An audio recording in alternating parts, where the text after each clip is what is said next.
অবিশ্বাস্য, সার্জিস আলম বিয়ে করলেন, কিন্তু কনে কে? সবার সামনে উন্মোচিত হল অবাক করা রহস্য। বিশ্ববিদ্যালয় ছাত্র আন্দোলনের অন্যতম সেলিব্রিটি সার্জিস আলম অবশেষে বিয়ে করলেন। কিন্তু সবচেয়ে বড় প্রশ্ন, কনে কে? এই রহস্যময় বিয়ের খবর এখন সবার মুখে, কিন্তু কেন সার্জিসের বিয়েতে কনের ছবি কিংবা নাম জানানো হয়নি?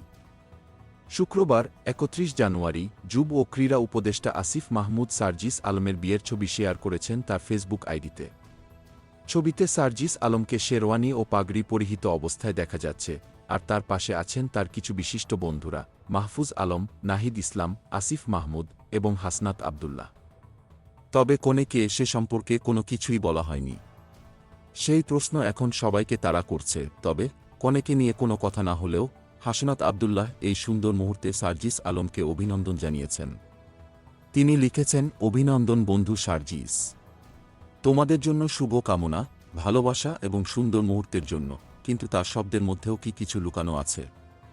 কেউ কি জানে কনে আসলে কে? সার্জিস আলম ঢাকা বিশ্ববিদ্যালয়ের প্রাণিবিদ্যা বিভাগের অনার্স ও মাস্টার্স সম্পন্ন করেছেন। শুধু তাই নয়, ঢাকা বিশ্ববিদ্যালয়ের ডাকসু নির্বাচনে অমর ২১ হাও সংসদে প্যানেল থেকে সদস্য পদে জয়লাভ করেছিলেন। গত বছর জুলাই মাসে দেশের একটি বড় অভ্যুত্থানে তার গুরুত্বপূর্ণ ভূমিকা ছিল। এখন শুধু একটাই প্রশ্ন, কনে কে? সার্জিসের বিয়ের রহস্যে কি নতুন কোনো চমক অপেক্ষা করছে?